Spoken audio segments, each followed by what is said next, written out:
Hello, and welcome to the audiobook B4success, The Revolution Within by Sudhir KV. This is the chapter 4 of the real inner revolution. We are never alone because our mind space is always filled with many things, including people, places, and objects. Not only this, but many emotions and attachments to the real and imaginary world as well. Let's begin with chapter 4. To take the maximum benefit of this audiobook, please be attentive and focused. It's highly recommended that after listening to audio, please go back, open the book, and read it yourself at least once. Hey, welcome to Chapter 4. The mind space, the core brain, is universally common in all of us. But the elaborative face of brain is surely different. Brain has its own reflex functions at one side, but on the other side it provides a limitless size of blank canvas. From birth till age, knowingly or unknowingly, we keep writing our learnings, experiences, feelings, and observations on this canvas with various colorful markers. Few markers are permanent. Few are temporary. What we write or allow others to write goes into memory and becomes our frame of reference. Combining brain and this canvas together forms a more prominent new identity called the mind. Mind is the reason for our understanding and conscience. It is the creator of our thought process. It can deprive us to a mediocracy of life filled with wounds and wishes. Mind is the creator of who we are, an enabler of what we can be. With the enormous capabilities of mind, we can envision about what all great things we want to achieve. Mind has a magical capability to produce fascinating thoughts around real, as well as imaginary things and situations. It obligates the shade of our thoughts. It compels the content of what we think. Yes, the content of what we think. The parody is each one of us carry different content and think differently. Some of us cultivate self-motivational thoughts to correct unproductive actions and results that we have produced in past.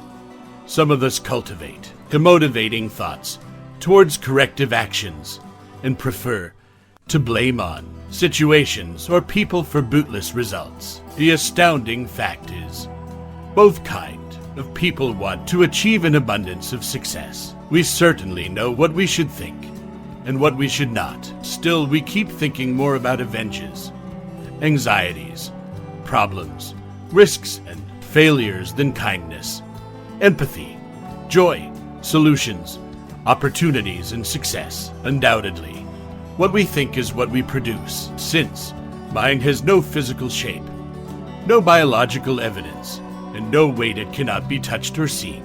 It's just not possible to see the mind by any medical instrument or surgery. Something which is invisible, intangible, and impalpable is actually controlling our material and emotional life. It is defining the way we think, act, and live.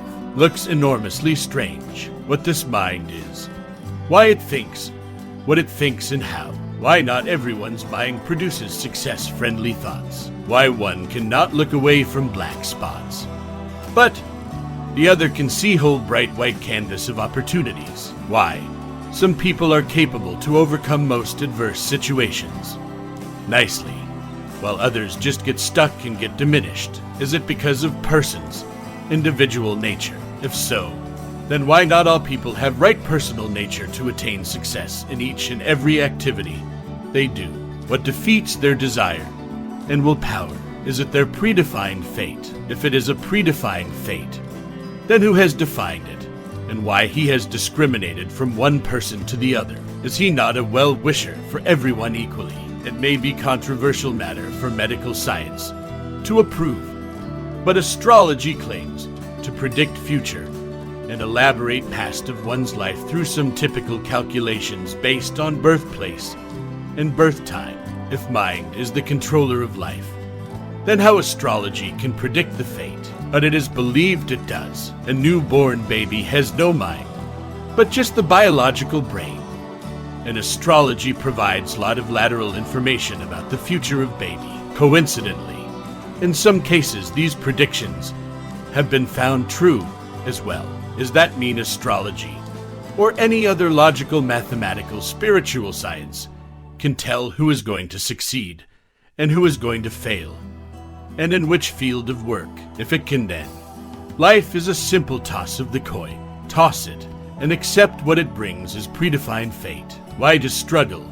And struggle for what? But wait a minute, if you know your fate or future and you don't like it, then what? Can you declare yourself helpless and start living the fate-driven life that you enormously dislike? Certainly not. Rather, you will deny accepting the fate you dislike and will choose to struggle hard and harder to achieve the new fortune that you can admire. Though this scenario is hypothetical, but there are numerous real scenarios where you chose to deny something available for something better. Such denial takes a lot of courage and strength.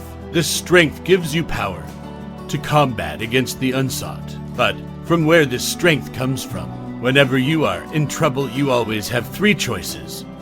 Really, easiest one is to surrender before the problem and suffer. Difficult one is to accept the problem and give a try to overcome. Toughest one is to keep combating with problem until you overcome and win. Which option you will choose is going to decide what fate you will create for yourself. But then the question is, what is the source of your weakness to surrender or strength to conquer? What is there in you that will push you hard to choose the easiest or the toughest option? Possibly that source is your willpower. Abundance of willpower is miraculously capable to rise your ordinary strength into an extraordinary meteor. The one who has strong willpower can limitlessly expand its horizon to overcome difficulties. He can climb the steepest mountain to its highest peak, swim against most turbulent flow of sea, or dive from most dreadful altitude. He can be an invincible sports person. He can stretch himself to a superhuman. Certainly, it seems that all we need to achieve success is a firm willpower.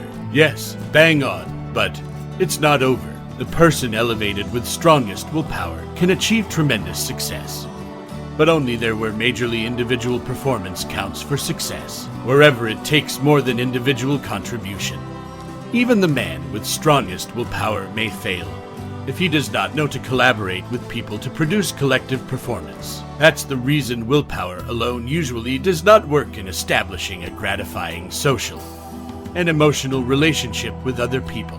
This is the reason why people at once achieve enormous success, though their individual performance, but fail in socio-emotional environment. For example, a scholar who scores highest marks in university exams may not necessarily attain top score success in professional, personal, or social life.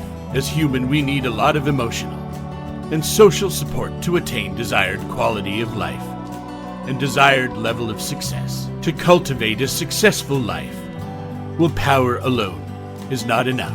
What more it takes then? It takes honest support from people around us. We can't go far without people's support. Now, the question is, how can we ensure the availability of right support at right time from right people? There must be some kind of inductive positive influence oozing out from our behavior that is not only capable to connect well with people, but also capable to motivate them so positively that they genuinely feel happy to extend their hands and our support for our success, and that too unconditionally. But from where that inductive positive influence can be manifested, the source is present somewhere deep within us. That's our personal core. Stay tuned. We are heading towards the chapter 5, the personal core.